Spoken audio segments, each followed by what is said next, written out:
and good morning. Hello, warm welcome to everyone to today's Interreg Europe webinar on closing the project core phase. Very happy to see you all dropping into the room. As you keep going, let me introduce myself. My name is Verena Prim. I'm a policy officer. I've been working for the program for many years.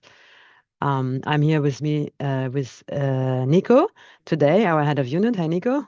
Hello, good morning, everybody. Morning. You will have the floor later on, introduce us into the details of how to close the core phase. I also want to mention here and say hi and thank you to my colleagues behind the scenes. That is Hannah and Petra that help us with the logistics, Irma that helped us with the content, and of course, Ilaria and Shadow that will help us with the questions. So today's webinar is about how to close your core phase. So we invited 27 first call projects. So you're the most advanced project, the most advanced implementation in our program. We have more than 440 registrations. So I guess we will be quite busy today. Almost 300 people are in the room and people keep coming. So good morning also to the latecomers. Don't worry, you didn't miss anything fundamental yet. We will be recording this webinar and the recording will be made available to you afterwards, as well as the presentations. Yeah, we have planned 1 hour, depending on how it goes, how many questions we receive. We might extend a little bit the duration of this webinar, but let's see how it goes. Speaking of the questions, now I want to explain to you how we're going to handle the questions. You see on the bottom of your screen the little chat window in Zoom, and you're welcome to use it if you want to say hi, let us know from where you are connecting, which project you represent. We would be very happy to see you interacting there. However, we will not use the chat to answer your questions. There will be throughout the webinar dedicated moments where we will answer your questions in an open, let's say, Q&A session. And to manage those questions, we will use the Slido tool. So if you have participated in one of our Interreg Europe webinars before, you might be familiar already. Other than this, Nico, I think you can maybe show us the link to connect to the Slido. Yep. 1 second. I hope you can see it.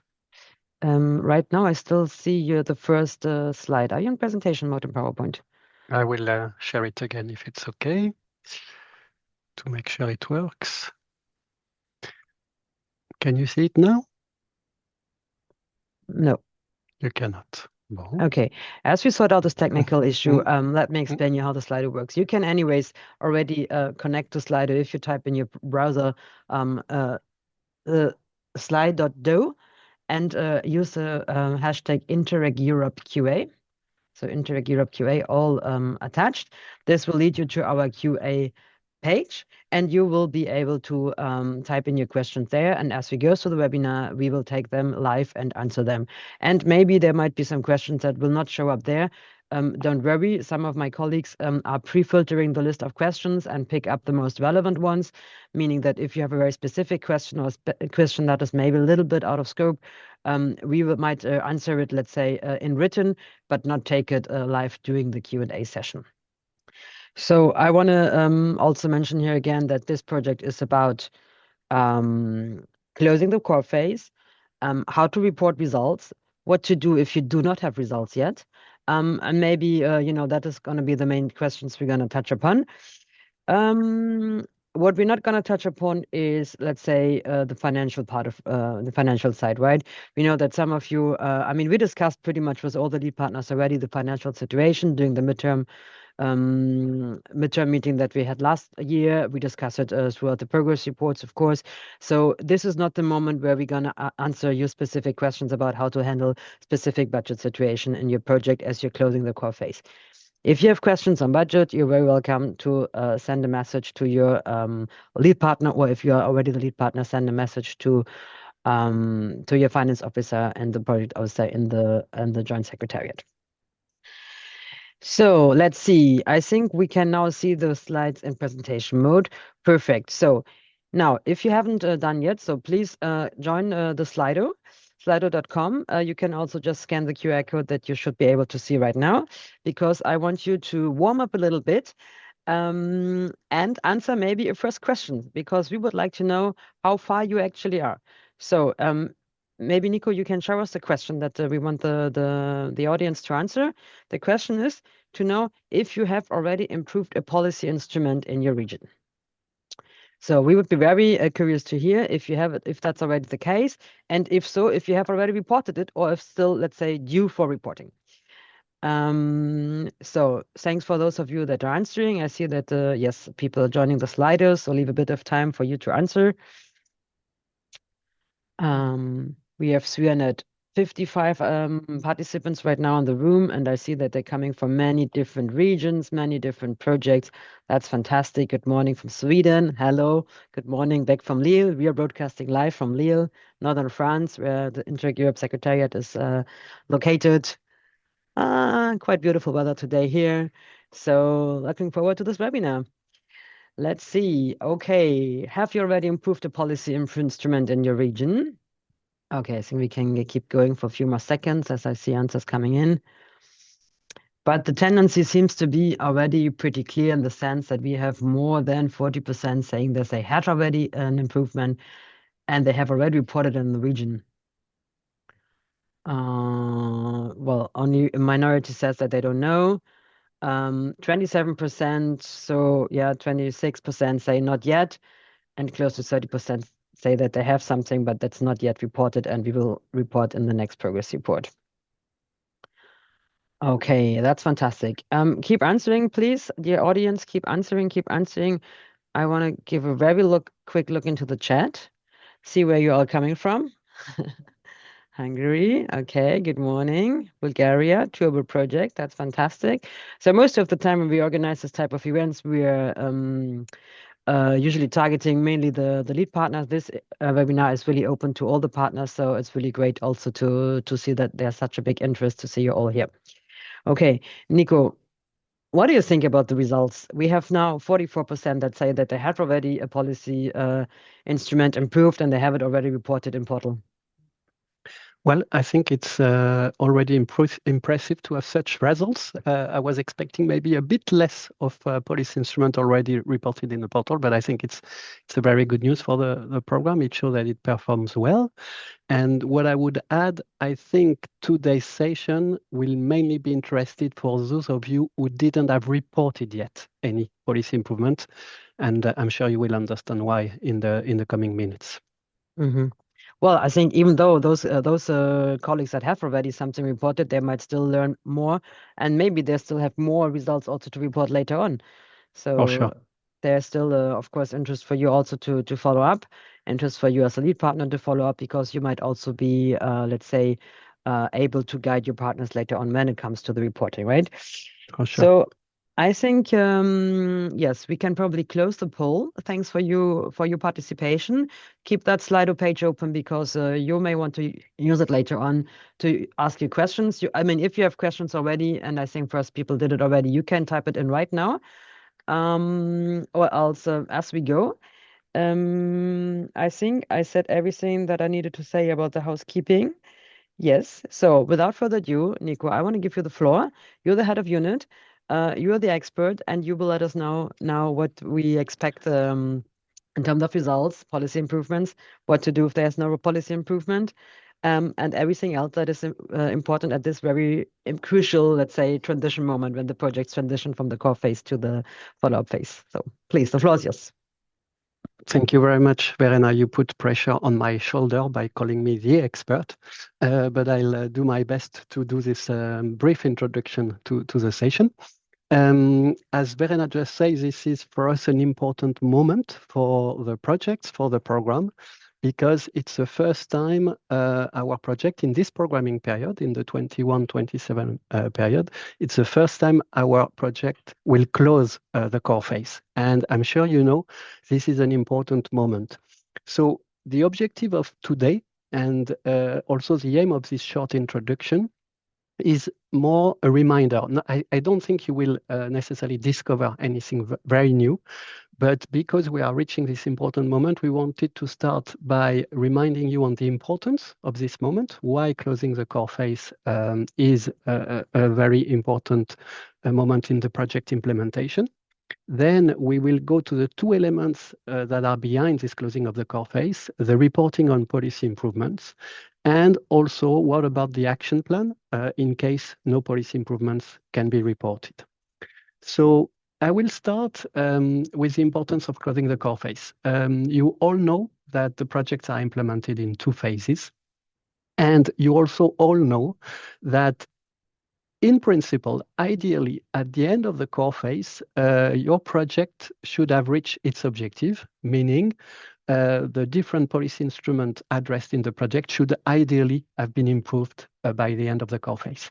And this is the reason why this is, in a way, a turning moment, because we will finally ask you the question whether or not you managed to reach your objective. And of course, if this is not the case, you will see that in the progress report later on, there will be a certain modification in what you have to indicate, because if you cannot report any policy improvement, then you will need to produce a short action plan. And of course, then we will still be working together during 1 year in the follow-up phase, either to continue monitoring your results or to see to which extent the action plan is implemented. So the first thing we wanted to focus on is when can I report policy improvements? And for us, again, it's an important moment to remind you that the program is demanding with policy improvement. Results are essential for us.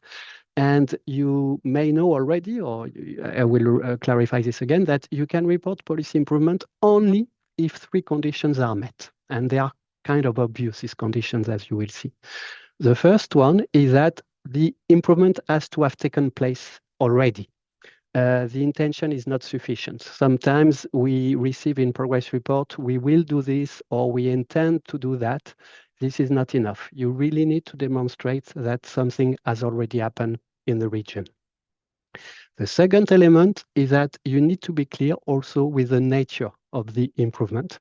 And this is a kind of obvious. We need to understand what is the improvement about. Did you finance a new project? Did you modify the selection criteria in a call for proposal? Did you include a new measure in a policy improvement? We need to understand very precisely what is the improvement about.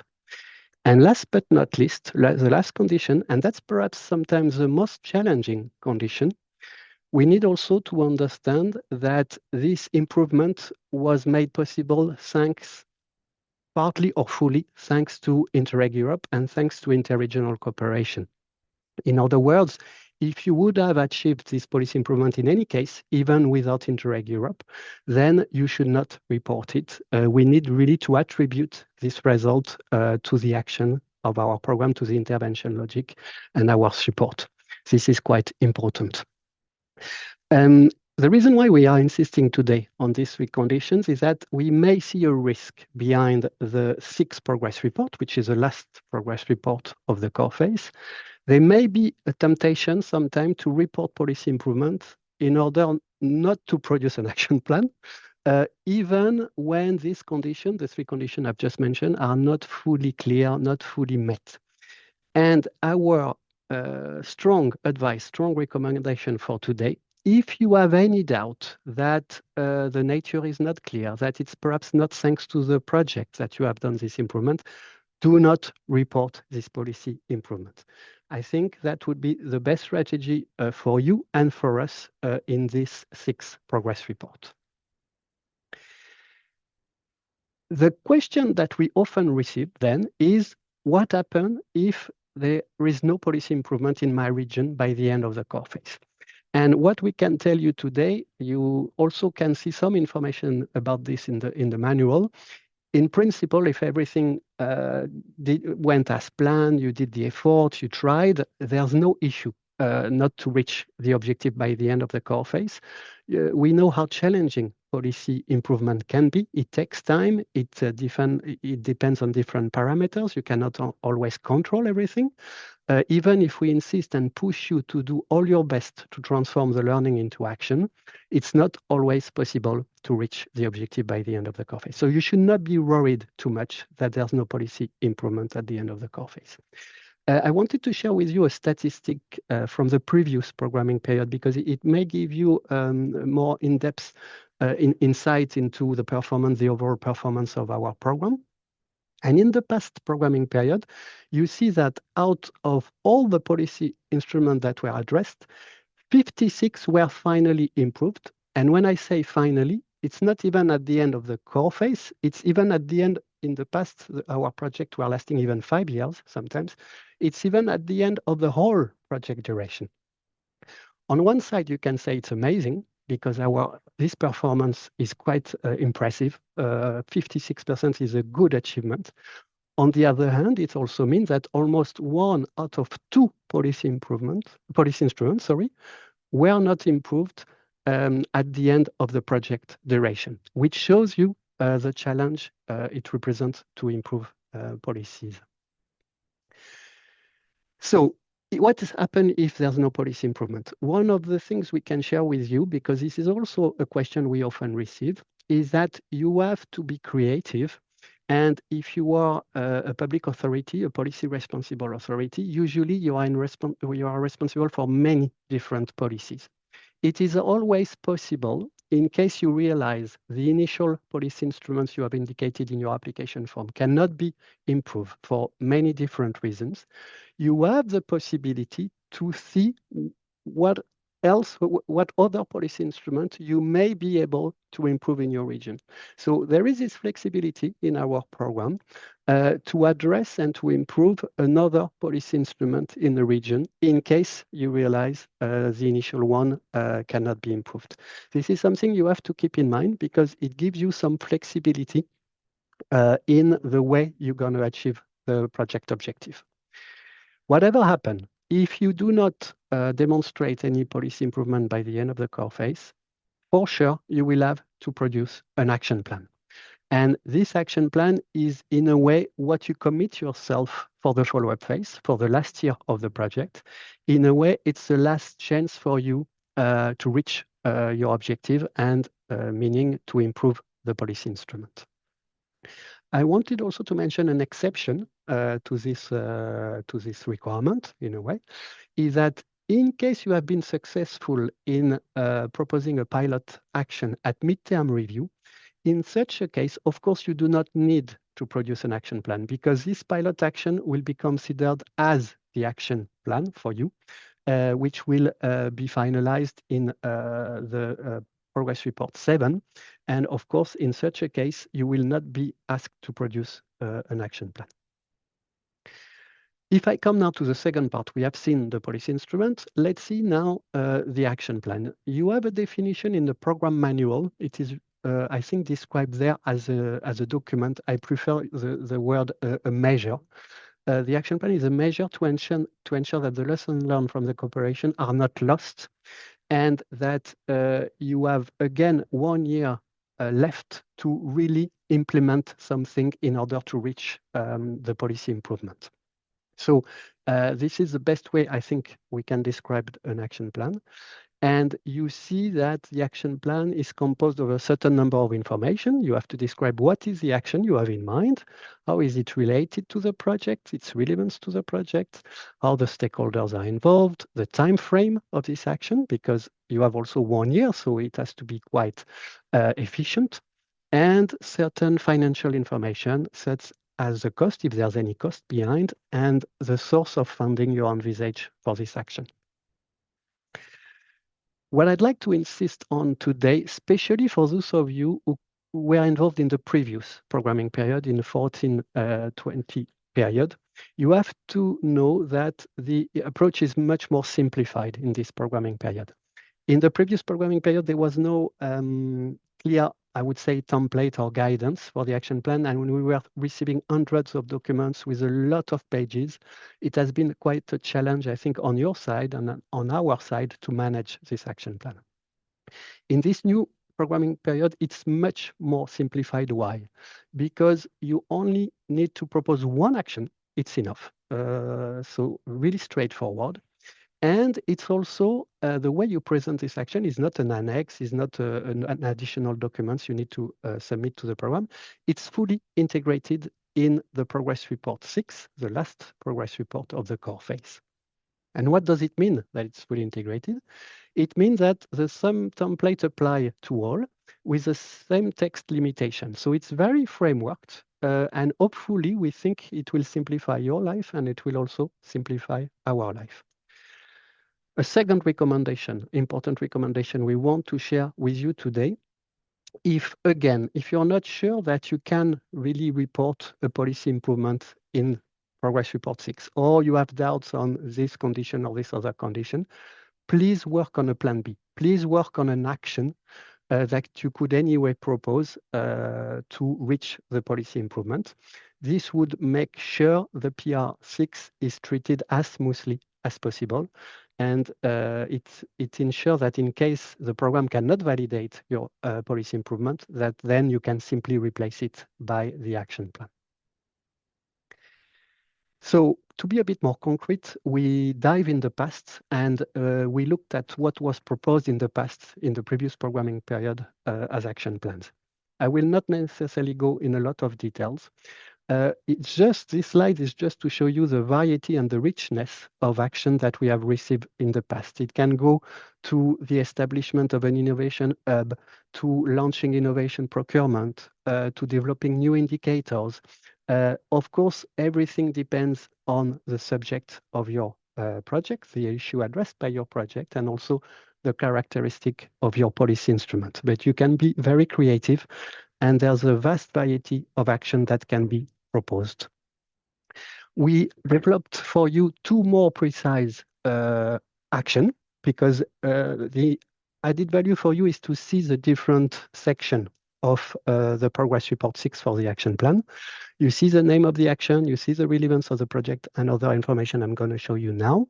So this example comes from the innovation field, and it was the development of training for craftsmen. You know that this action comes from certain good practices identified in the project. That's what we call the relevance to the project or the link to the project. And you see more precisely what it was about, what exactly the activities are behind. You publish a call, you select a certain number of craftsmen, and you do the training as such. You also look at who is involved, the stakeholders involved. You have the time frame, the budget, and the source of funding. All this to show you that this is in a way a description of a policy improvement. Because if this is implemented, in the end, the policy instrument that is a local development strategy will finally be improved thanks to this action.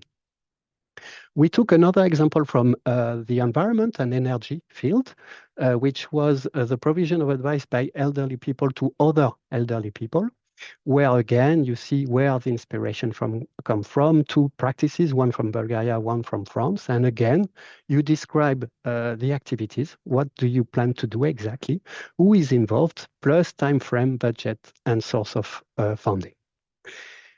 This is what I wanted to propose. I'm going to stop there, Verena, if it's fine for you. So we could already launch the questions. Verena, if you don't mind, maybe you can take over. Okay, yes. Let's see. Maybe one of the hosts can enable this. Yes, okay, my video is coming. There we go. Thanks, colleagues. Oh, seemingly it's still disabled by the host. I don't know if you can see me, but hopefully you can hear me. So thanks a lot, Nico, for making these presentations. So maybe before we go into the questions, I want to remind our dear audience that we have the Slido page open. If you haven't connected yet, you can do it, slido.com, use the hashtag that you see on the screen, Interreg Europe QA, or simply scan the QR code. This is the place for you to hand in your questions so that we can read them and have them answered.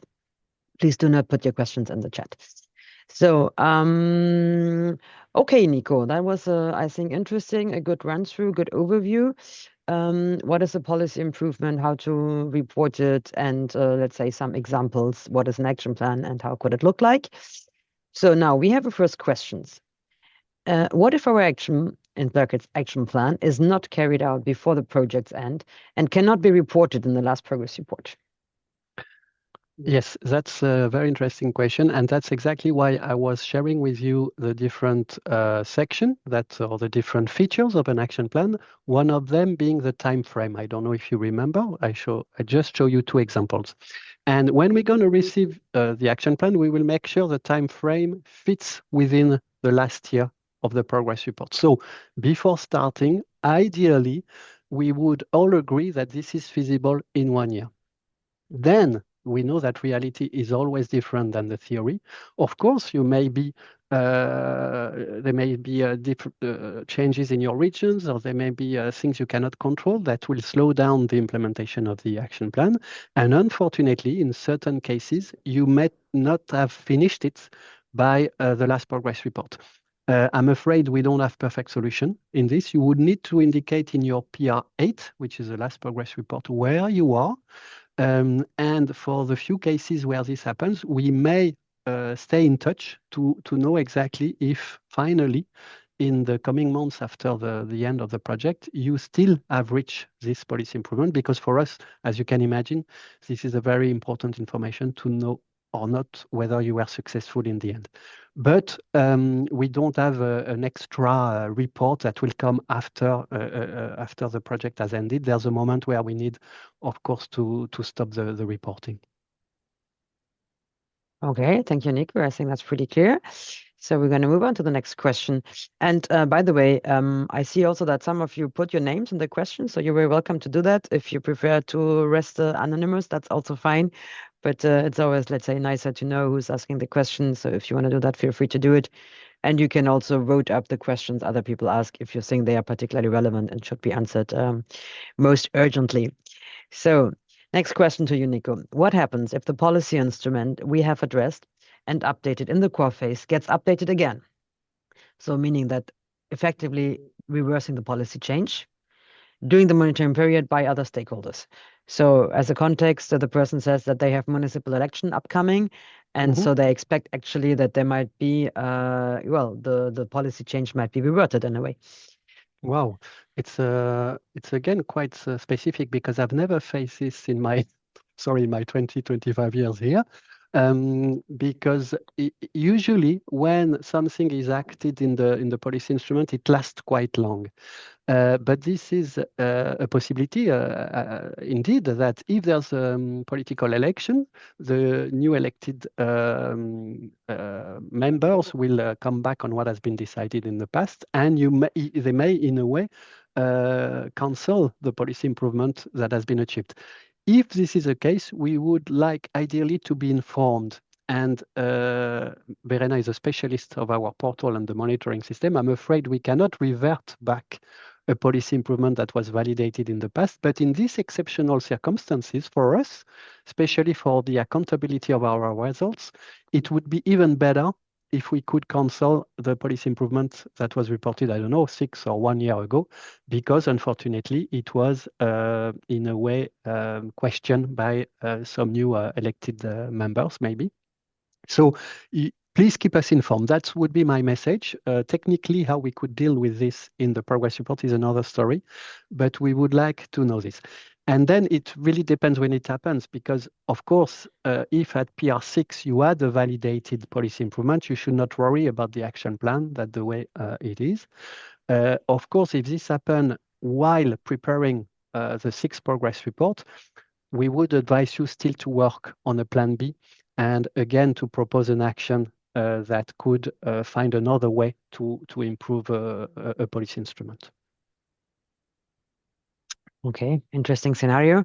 So I think if you're concerned by that, you might also want to be in touch with us to discuss in more detail what's the situation and what can be reported and what cannot be reported. Yeah. Okay, would the policy improvement be considered acceptable if it is signed after semester 6, but prior to the submission of the joint progress report, which is due on 1st of June?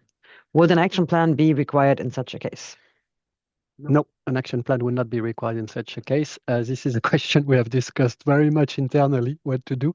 But you always have this 3 months difference between the reporting and the period, which sometimes can create some issues. And especially in semester 6, it's so important.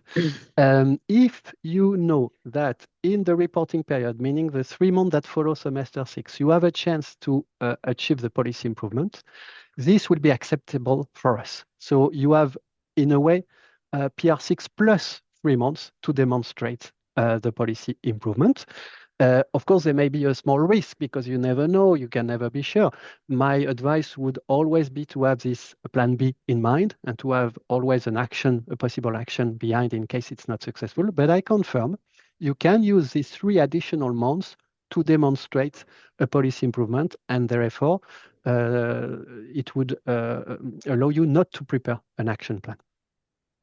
Okay, thanks, Nico. That's pretty clear. So if you're in that situation that your semester 6 has ended end of February, so we are already technically in semester 7, but you're probably working on your policy report right now, and things might actually still be ongoing, right, in your region. So if you're about to achieve a policy improvement right now, and you think you'll be ready to report it in the report that is to be handed into the Secretariat 1st of June, that's fine. You can do it, and you would not need to do an action plan at PR6. So thanks, Nico, for this. So, are there any monitoring requirements for the follow-up phase that are maybe not specified in the program manual?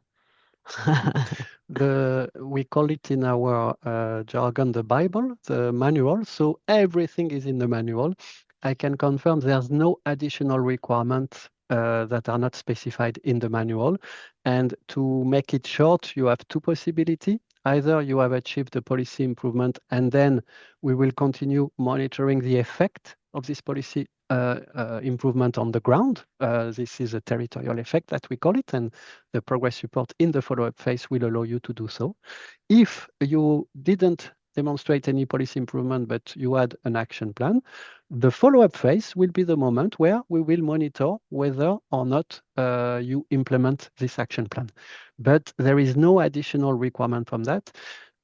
We may organize another similar session for the PR8, because in PR8, and again, everything is in the manual, is another very important moment, because of course, this is the last progress report of your project, but also because you have a certain number of additional questions, in particular in relation to results, and in particular in relation to the organizations with increased capacity. You will need to organize a survey at that moment. But again, everything is indicated in the manual. Okay, pretty clear. So if you haven't read the program manual, now it's a good moment to do so. Okay, let's move on.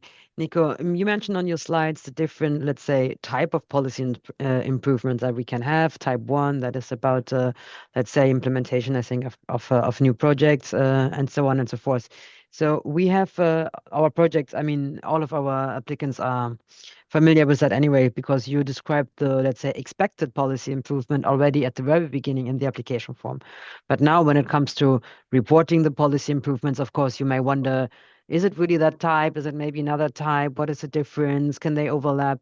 So there's a question here from Agnieszka. Does a type 1 instrument improvement have to be a direct result of some good practice indicated in the project? How can we explain that the new project actually stems from the partnership, from the interregional learning? Yeah. The second question is essential, because you may remember this is a third condition to report a policy improvement. We have to understand that it's thanks to Interreg Europe that you have achieved this improvement. So I can confirm that it doesn't need to be a direct transfer of practices. It's very rare in our world that a practice from one region can simply be transferred like this in another, and you create a new project, which is a type 1 of instrument. What we need to understand is that if you finance a new project in your region, we need to understand to which extent it has been inspired by the interregional cooperation. And it's very open.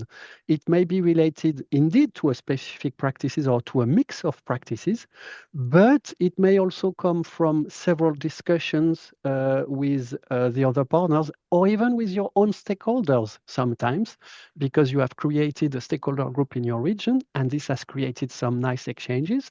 We can even accept some inspiration coming from this local group, which is of course enriched with a discussion with the other partners, but we are quite open to the inspiration, what is important, you need always to ask yourself this following question. Would this new project has taken place even without the Interreg Europe support? If you can answer yes, it would have taken place, you should not report this as a policy improvement from Interreg Europe. So we need to understand to which extent it has been influenced by the interregional cooperation. But in reality, it's very complex because you take an inspiration from that study visit, then you take an element from another event, you had a discussion with partner X, and this gives you some ideas. So it's a mix of different elements, usually the inspiration, which leads to a new project in your region. Yes, and there might be, of course, also external factors that may also inspire that new project, right? So other, say, as other long as dynamics, they are, events, networks, whatsoever. Yeah. Yeah. But we need to understand to which extent these external factors are important. If it's only external factors, it should not be reported. Of course, exactly. Yeah. Okay, so I think that's clear now. Okay. Thank you, Nico. We don't have any other speakers, so all the questions are for you, I'm afraid, Nico. I hope you don't mind. I like answering questions. No problem for me. Okay, perfect. Because they keep coming. They keep coming. How do I add or report a policy instrument other than the one initially addressed when drafting my PR6? Yeah, we are coming now to the technicalities and to what, Verena, you know well, the portal. I propose that we will answer this a bit later because we have planned a few slides showing you very concretely the screenshot of the portal. And I will come back to this question showing you exactly how you do this through the portal. Okay, that's fine for me. So whoever asked the question, please stay with us for a while. We come back to that. So, what kind of confirmation do the different policy improvement types 1 to 3 require in order to be accepted by the program? So, what kind of confirmation is expected? Does the change need to be approved, for example, by decision makers of the region? Does a new project need to have secured funding? So, what level, let's say, also of evidence do we need? We are touching this an essential question, which is how can I justify my results and demonstrate my results? And you know the whole challenge of validating results, it's based on self-declaration. So we will trust what you tell us for what happened in your region, but you have to be as specific as you can. And what I would like to say is that the change, I don't know if it needs to be approved, but it needs to have taken place. Again, maybe it has to go through decision makers. There may be a decree or a decision. Perfect, that's great. Sometimes it's not needed to go through such an official procedure, but at the end of the day, we need to understand that the change has taken place, the improvement has taken place. The intention, as I said earlier, is not sufficient, which means that for a new project, indeed, ideally, the funding should be secured. I give you an example. Maybe a municipality wants to improve the ERDF program, and the municipality has submitted a project to the regional operational program or the national operational program. If this project is not approved yet by the regions or the member states, it should not be reported as an improvement. It's only when you have insurance that the project is financed that it should be reported as policy improvement. Last point I wanted to mention on this, we did a midterm evaluation, and one of the advice we had, we give you now the possibility to upload any kind of evidence of documents that would support your self-explanation in a way. So if there's, for instance, an official decision by your local authority or your regional authority, you can attach it, you can upload it on the database, which can be very useful for us also to validate the policy improvement. Exactly. I was about to mention that, but you think you have covered this point as well. So thanks a lot, Nico. Okay, I think I take one more question, maybe then we go to the last part of the presentation.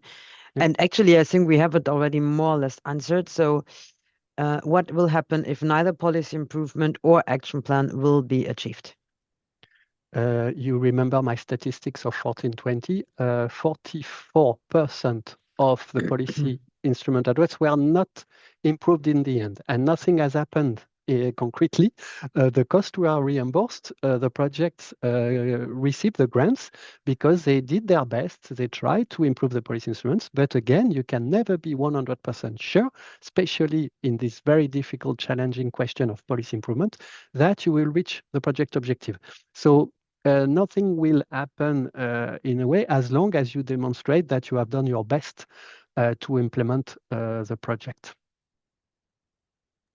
Okay, thanks, Nico. That's probably also reassuring, at least for the person that might have wondered when they asked the question for that. Okay, so shall we have a look into Portal maybe? What do you Yes. think, Nico? I think that might also help in answering some of the remaining questions. So I give you back the floor, and maybe you can show us again on the screen the last slides that you had prepared for us. Yes, thank you very much, Verena. You may even support me because you are the specialist of the portal in a way. But I saw many questions which were related a bit to the technicalities, and we thought it would be nice to show you today very briefly what you will see in the PR6, or you have already seen it, in case you have a policy instrument or in case you don't have a policy improvement.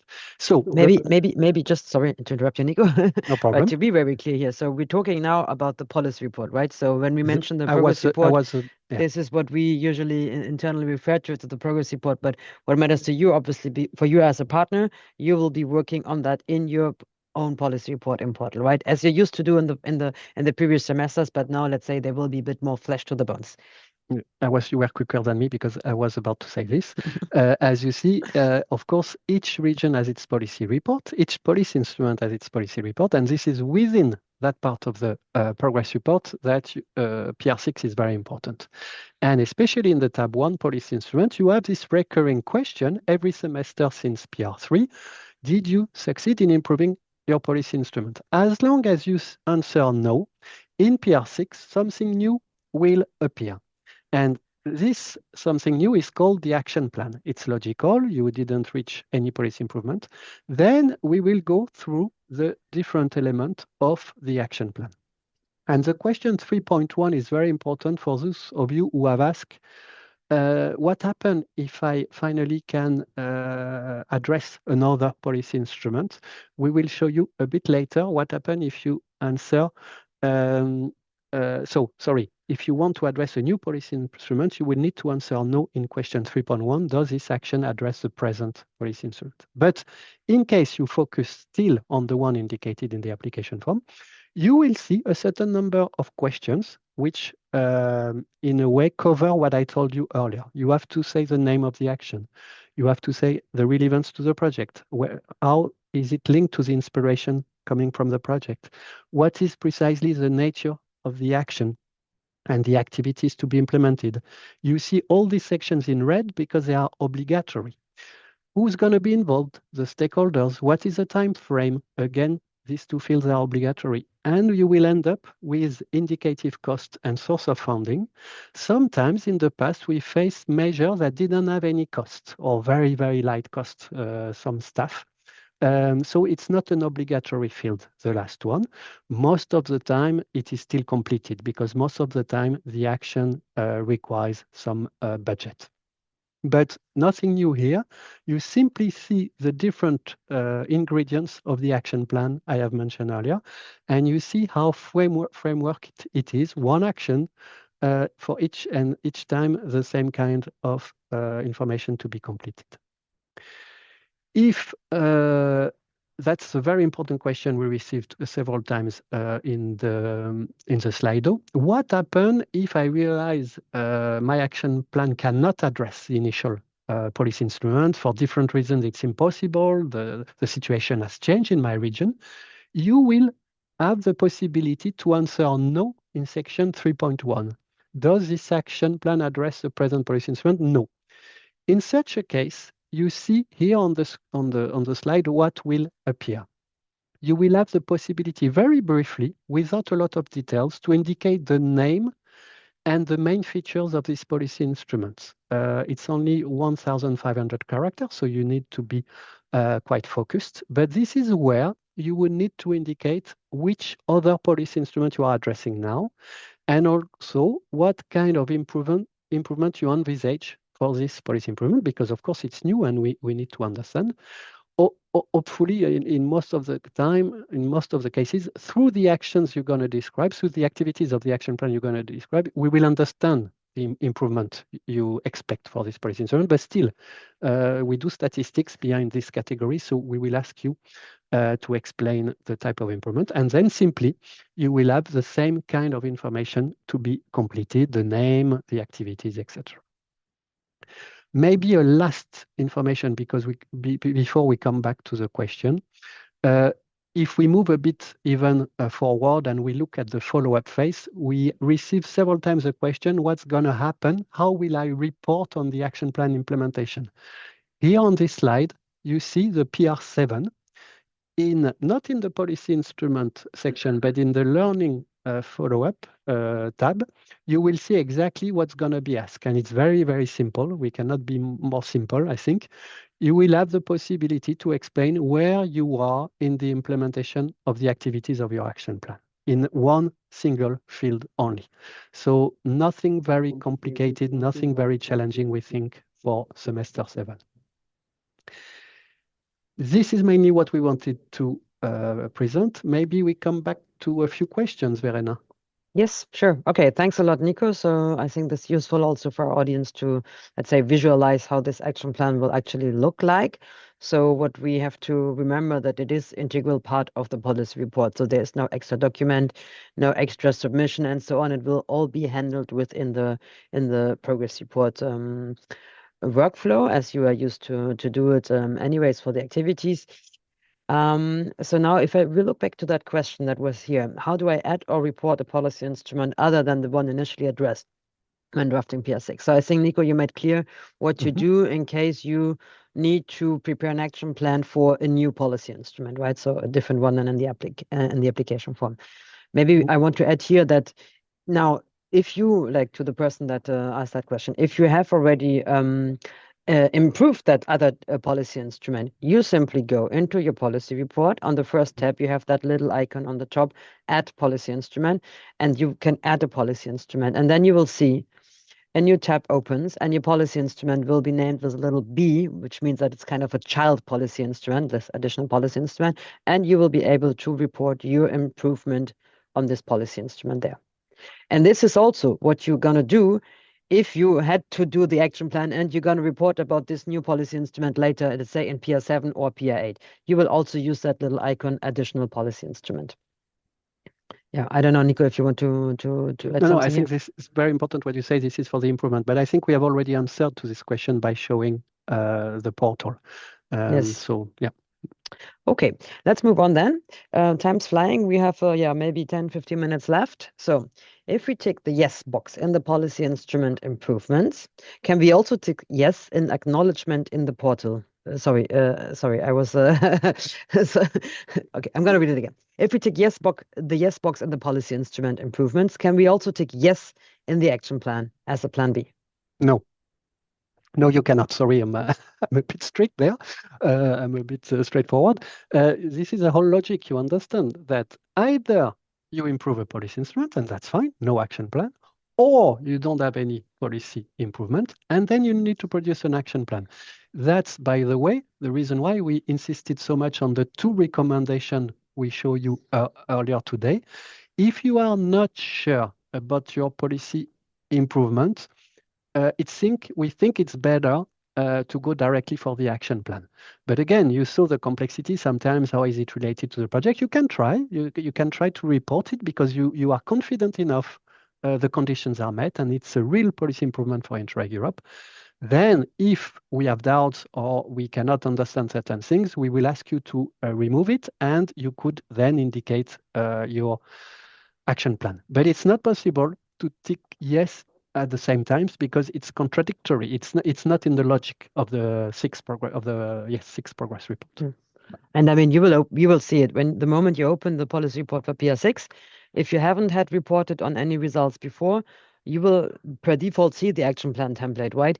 Now, if you say, okay, but actually I have achieved something during semester 6, I want to report now, then you just say that you have something to report. You report about the improvement, and the action plan template is will disappear. So that's let's say very straightforward in this logic, as Nico just explained. Okay. When a policy improvement is accepted by the Joint Secretariat, will there be an official acknowledgement in the portal? The acknowledgement of the portal is the approval of your progress report 6. As soon as the program has approved progress report 6, it means it approves everything that is included there, including the policy improvement that are reported. So there is no specific acknowledgement on each policy improvement. It's just the overall approval of the progress report that acknowledge the policy improvement included in this report. So maybe shout out to all the lead partners here, because you also know that sometimes when the lead partner submits the report to the secretariat, they might ask clarifications, right? And then Yeah. the lead partner might have to, let's say, amend the description that you made in the policy report, or maybe sometimes even take out an improvement, for instance, right? In this Yeah. case, I'm pretty sure the lead partner is going to get back to you. So if you have any doubt about this, feel free also to double check with your lead partner later on when the time is ripe for the progress report to be approved. Okay. So we have the next question here, Nico, for you. We were actually able to upgrade the policy instrument. However, we are still waiting for it to be confirmed by all relevant committees, which should happen by the end of March, April. Since policy instrument has actually been upgraded but not yet confirmed, should we prepare an action plan? Yes, you should. That would be always our advice. Always prepare a plan B. So I think what you meant, able to upgrade the policy instrument, you mean that you are almost about to improve it thanks to Interreg Europe. So it's great, congratulations. But as long as you didn't have this confirmation yet, you have a risk. And we would advise you to think about another action if possible, if ever this failed. But I hope for you that this upgrade of the policy instrument will happen before the submission of PR6. So if we take it let's say in the context what we said before, that I mean, okay, they said that we were actually able to upgrade the policy instrument, but it's not yet confirmed because there's some, let's say, decision pending from the Veteran Committee that should happen March, April. So if they have to submit the report in June, maybe there might still be a way to report it. What do you think, Nico? Yeah, but this we have already answered, Verena. You have these 3 months in addition. The problem is that if by the date of the submission it's not confirmed yet, it remains an intention, it will not be validated as a policy improvement. But again, we said earlier that you have PR6 end date plus 3 months, the reporting, to demonstrate the policy improvement. Okay, so in this case, if let's say the decisions are expected March, April, if they go through, then it should be fine, right? Okay, exactly. That's clear. Exactly. Okay, thank you. So then let's move on. Is it necessary to edit the policy instrument to consider it improved? Could it be enough to use funding coming from that instrument to do an action inspired by the project? The instrument is quite rigid, and we can't make modification to it until it's officially modified, and it will be after the project, after the end of the project. Yeah, I can only confirm, yes, you don't need to modify the policy improvements to demonstrate that it is, you don't need, to modify the policy instrument to demonstrate it is improved. And I would invite you to refer to the 3 types of improvements that we have. In particular, the first one, the financing of a new project, does not impact in any way the policy instrument itself. It's just that with the funding provided with this instrument, you finance something new thanks to interregional cooperation, thanks to what you have learned from interregional cooperation. We know that some of the policy instruments are extremely difficult to modify, and it's very challenging. That's the reason why policy improvement is a challenging element. So be reassured that with the first category of improvement, you do not necessarily have to modify the policy instrument. And I think a majority of our improvements come out of category 1, meaning the financing of a new project. Okay, thank you, Nico. So we are already 5 to 11, but I would suggest that we stay maybe a little longer. We have quite some questions that keep coming. So dear audience, I hope you have still a bit of time to stick with us. We will keep going maybe another 10 minutes or so to see if we can answer more questions. So Nico, can the cost of executing the action plan be covered with the project funding? In principle, no. No. This is, we come really to the regional level and your activities in your regions. So just to refer to the example we provided earlier, the training, craftsmen or the provision of energy services by the elderly people. This is not supported by any Interreg Europe funds. This is up to you to put in place this in your region. The only perhaps exception that can happen, because you know that the learning can continue in the follow-up phase, there may be a need for a study visit or for an interregional learning event or activity to support the implementation. Then at the margin, this small element could. But the core activities of the action plan should be taken over by each region, not by Interreg Europe. Okay, thank you, Nico. Next question. We are implementing a pilot action, but we have not yet been able to report an improvement in our policy instrument. Okay, so pilot action, there we go. We're seeing that the action plan, since the policy instrument has not been improved, is the pilot action itself. So I assume that we're talking here about a pilot action that was agreed at midterm, so that should run That's the semester whole 6 to question. 7, yeah. If this is the case, how should we report in the pilot action as the action plan in PR6? So it's even easier for you, but again, we have to be very clear. If you mention a pilot action at midterm that has happened in the middle of the core phase, you will automatically, the database, our portal will know it, and they will not even propose you an action plan because you know that you have an ongoing pilot action. So you don't need to worry about anything. You will not be asked to produce this action plan in the template. So the system will help you in this regard. However, for a pilot action at the very beginning, they are supposed to be closed before the core phase. For this pilot action at application stage, if you do not manage to improve the policy instrument with this pilot, of course, you will still be required to produce an action plan in such a case. Okay, so yes, in a way, if you have a pilot at midterm pilot, you can consider it in a way as the action plan now. Okay. Our policy instrument is a statewide strategy requiring approval by the parliament. We plan to submit a comprehensive report outlining the proposed strategy to the relevant political bodies. Given the approval lies outside of our influence, can the submission of this report be considered action plan? Yeah, very challenging question. We would need to dive a bit deeper in this example. It may be considered as an action plan, although in general the action plan is much more operational, much more specific in terms of activities. And again, it depends who you are. But if the policy instrument is not in your hand, do you have another policy instrument that you control more, that you can influence more directly? Because this would give much more assurance that you will reach the policy improvement in the end.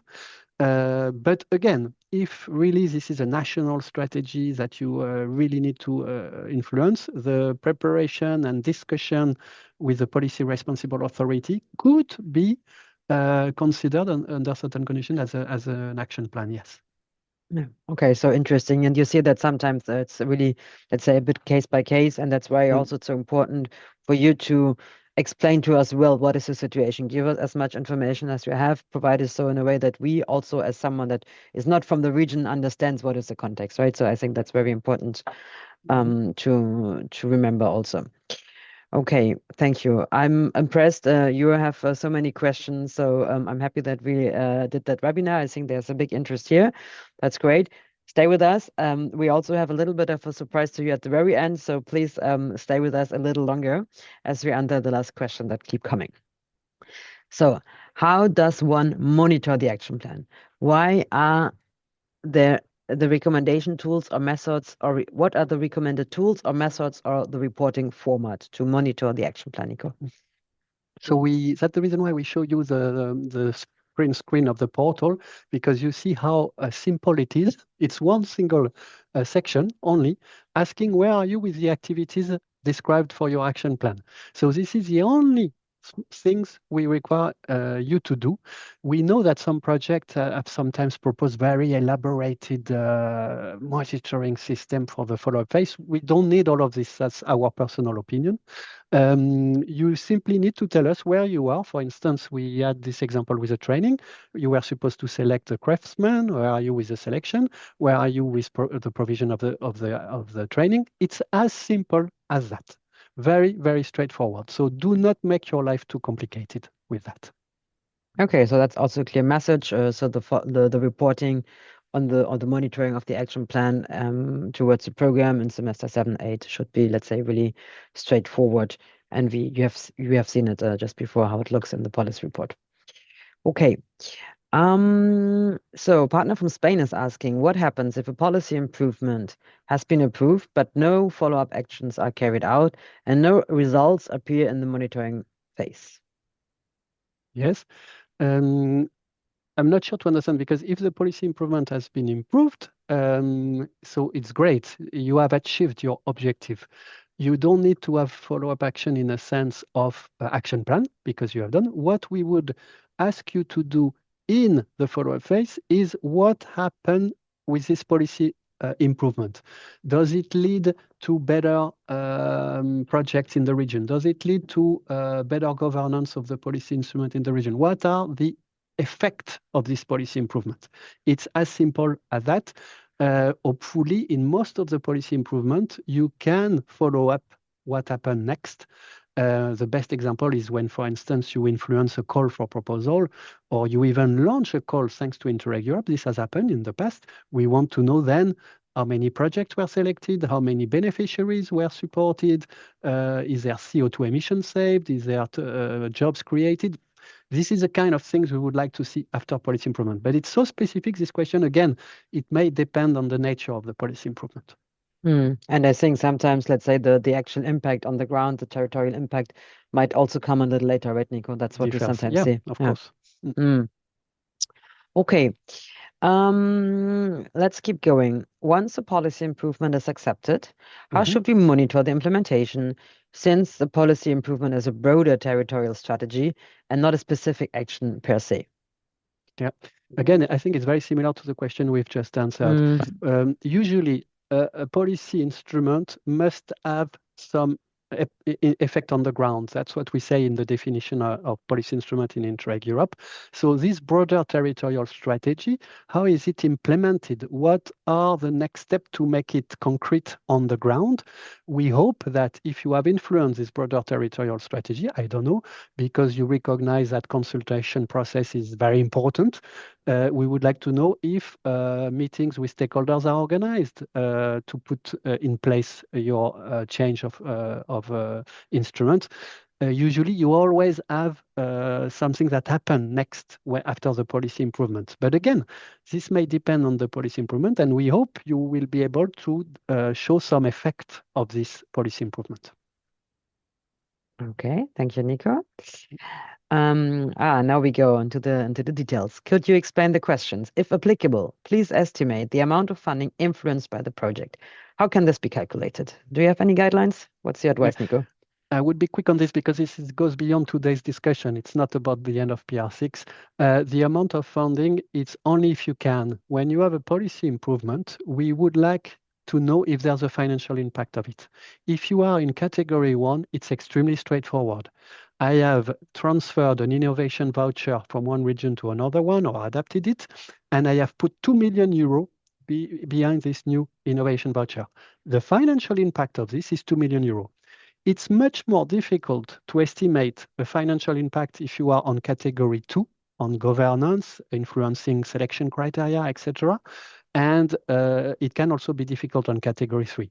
Please indicate an amount influenced only if you can do it, if it's straightforward. Otherwise, you should not worry. You don't indicate any funds influenced.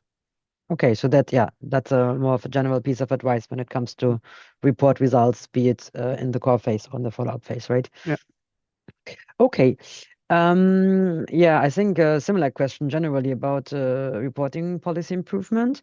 If a partner reports 2 types of policy improvement, is it enough to have one of them approved by the JS? Totally. As long as one is validated, it's enough, no problem. Yeah. Okay. And I think that's maybe, if I can make a remark here, very much appreciate also if you as a lead partner, you kind of work together with your partners, you discuss beforehand, you check beforehand, let's say you assess maybe critically, okay, is that this policy improvement? Is that major enough yet to be reported? Is all the information clear? So that I think will make everyone's life easier afterwards also when we have to monitor the progress report, right? Yep. Okay. Is it possible to change the policy instrument for valid reasons, as mentioned on slide number 9, and ultimately have no instruments at all that are investment and jobs and growth programs? Yes, it is totally possible. Although this is a condition at application stage to focus at least on one ERDF, ESF program, it may happen that in the end it was not possible to improve any of this program in the project. Okay. What if we cannot make improvements of the policy that we stated in the application form? Yeah, I think we mentioned that you can report about a different policy instrument. Can you explain action plan that we should improve? Is it a new action plan? What budget do we have for creating it? How long and detailed should it be? Maybe that's a question that was answered more towards the beginning of the webinar, but you can maybe summarize quickly, Nico. Yeah, I think also by showing the screenshot, we have explained the ingredients of the action plan. So you may realize that it's no longer possible to improve the initial policy instrument that you describe in your application form. It was, I don't know, the sustainable transport policy of a city. Finally, it's a SUMP, sustainable urban mobility plan that you have identified because it's it's easier to improve it. And you just need to find an action detailed in activities that will lead to improve this different policy instrument. But again, there's nothing mysterious, there's nothing hidden. You have all the sections and all the content of the action plan are indicated in the manual, are also indicated in the presentation we made earlier. Okay, thank you, Nico. Okay, maybe I think we have to soon come to an end. I will maybe ask you 2 or 3 more questions. Okay. So let me see. Yes, if we are developing the improvement, but it requires time for its final implementation, do we describe the status of the improvement in the action plan? So Barbara is asking, Barbara is writing, we are developing a new project which is currently in draft mode, incorporating suggestions from stakeholder group. Yeah, exactly. I would call it more precisely the status of the implementation of this project preparation. That's what you could describe as the action plan, totally correct. And this will be considered as your way to finally improve the policy instrument. So this is a good example of what an action plan can be. Okay, thank you. I think it's clear. So again, we are asking, we have questions here around the investment jobs and growth ERDF programs. The question is the following. If the policy improvement will consist in a new measure / open call under an existing ERDF program with dedicated budget, is this considered a revision of the instrument itself or new projects financed to the instrument? So what type of improvement would it be, Nico? Again, we are going a bit beyond the subject of today, but it's a very important question. We have been discussing a lot of time internally that sometimes the policy instrument can be of different nature. In the case you describe, we would, I think, accept that this is a revision of the instrument. If it's completely a new measure that you launch with such a call, we could consider that you have really enriched the policy instrument with something new. But at the end of the day, what's going to happen at the end of the call is that there will be new projects. So you may select even the 2 categories when the project will be selected, because at the same time, it will be a revision of the instrument, but also it will be, in the end, the support to new projects. So it's a good example of a policy instrument that can be of different nature and that you can also report like this in the portal. Okay, so okay, I think there's 2 more questions I want to ask you, Nico, and then we wrap up, and I hope we can be quick. So one is the link about the it's number 2 now on the screen. Does the influence of a matchmaking session organized by the policy learning platform count as proof that the policy improvement stems from interregional learning? No, it does not. It does not. We are here, we are focusing on your project activities. And you know that a matchmaking session is something different. It's one shot. It lasts 2 hours, a matchmaking session. A project lasts 4 years. So you need to concentrate on your project activities and how these project activities leads to policy improvement. Okay, that's pretty clear. Thank you, Nico. And I think, so that we have a few questions here. What happens if the action plan is not completed? I think we have answered. Answered it, yeah. Yeah. The last question I want to ask you, Nico, is the very last one. So if we address the same policy instrument, but not for the current programming period as indicated in the application form, but for the next period, we consider this as the same policy instrument, right? So I think this relates most likely to an investment in jobs and growth program, but maybe not even. So what's your take, Nico? We need to be careful because if it's a structural fund or an investment for growth, I would be extremely careful because we don't have enough clarity post 27. So here it's very tricky, and I would not accept an improvement that will come post 27 because we don't know what's going to happen to the ERDF ESF programs. However, you have a lot of policy instruments that are renewed every 2 or 3 years. Again, the public transport strategy of a city from 21 to 1023 is renewed from 24 to 28. Yes, we can consider it as the same policy instrument. Okay, thanks a lot, Nico. So I think I can wrap up now this question and answer session. Thanks a lot for all your questions. Thanks a lot, Nico, for answering them all. Enrico, I see that you put on the chat that you might have more questions. So if your question is not answered, unfortunately, this webinar is now coming to an end. But please get in touch with your lead partner or else get in touch with the Joint Secretariat so the lead partner knows who are the relevant contact person for the project, and we will make our best to help you. So before you leave, please, 2 more things. The first thing, when we wrap up this event, we will show you a little survey to evaluate the event, and we would be very happy to hear. I see a lot of hearts on my screen right now, so that's really nice. Thanks a lot. That's fantastic. So I hope it was helpful for you, but please give us a bit more feedback in the survey afterwards.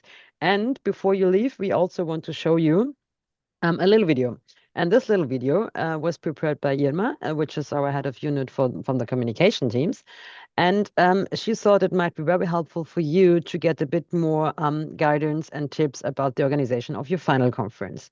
Because we know that you are now, let's say, in semester 7 of the project already.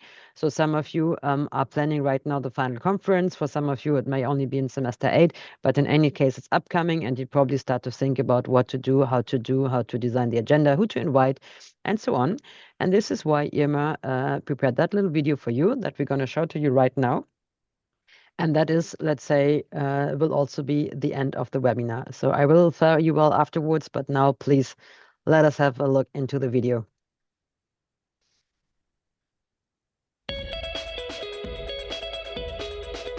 If you are approaching the end of your Interreg Europe project, it's time to start preparing your final conference. The final conference is an important milestone. It's your opportunity to present the results of your project, to share what you have learned, and highlight the benefits of interregional cooperation. In this video, I will explain you what is expected from the final conference and give you a few practical tips to help you organize a successful event. The final conference is the main final dissemination event of your project. It brings together policymakers from the regions involved, as well as representatives from other relevant institutions. The main objective is to present the results of your cooperation. This is your moment to share what your project partnership has achieved. You can talk about what you have learned from the other regions and highlight the benefits of interregional cooperation. The final conference should take place at the end of the project during the follow-up phase. It should not be organized too early, as you will be presenting the project achievements and the pilot actions implemented if your project included them. At the same time, it should not be organized too late. Make sure there is enough time afterwards for follow-up actions, payment of all invoices, and preparation of the financial report before the end of the last semester, semester 8. You should invite high-level policymakers relevant to the project's team, representatives from each partner organization, representatives from partner stakeholder groups, media representatives, and, if relevant, the general public.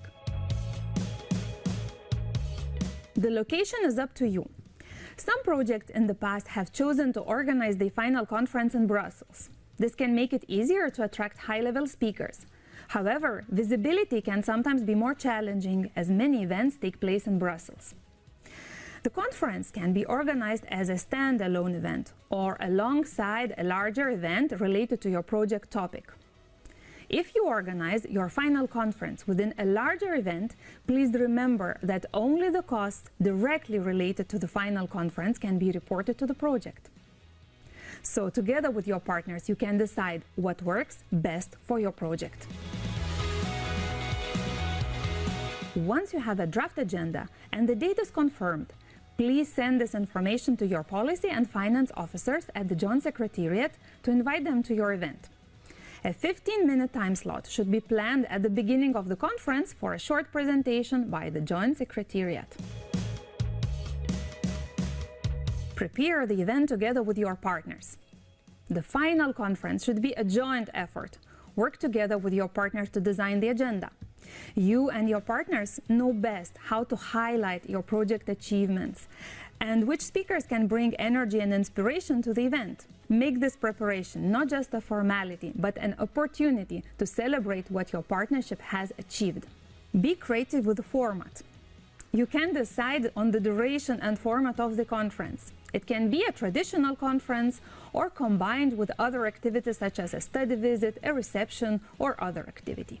Do not hesitate to mix different formats, speeches, presentations, discussions, or videos to make your event more dynamic and engaging. Promote your event and achievements. The final conference is a great opportunity to attract policymakers, media, and other stakeholders, and to showcase your interregional cooperation results.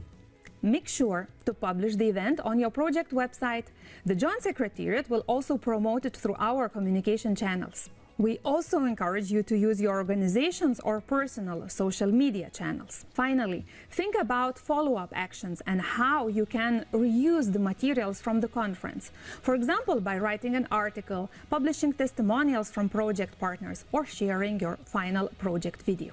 I hope that after watching this video, you feel more confident about organizing your final conference. If you have any questions, please do not hesitate to contact your policy and finance officers at the Joint Secretariat. We look forward to receiving your invitations and to hearing about the results of your projects.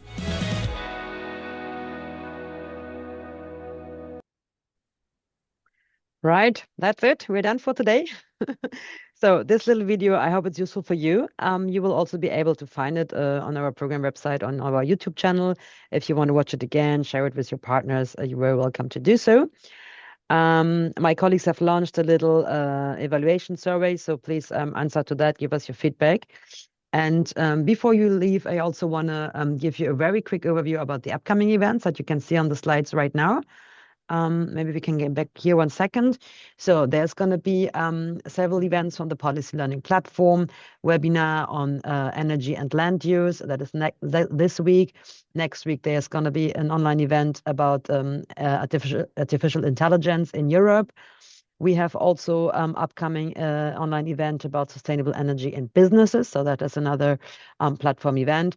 And of course, last but not least, next month, upcoming our big annual event.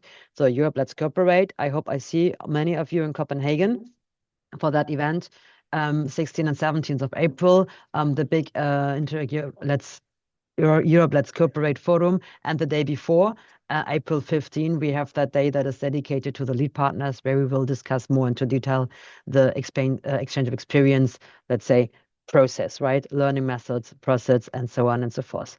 So if you haven't signed up for the events, you can still do so, but hurry up because the registrations will close very soon.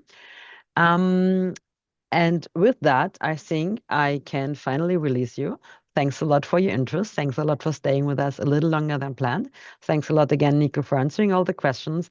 And of course, to all the colleagues in the background that helped us make this webinar happening. I wish you all a good day and hope to see you soon. Goodbye. Bye-bye. Thank you.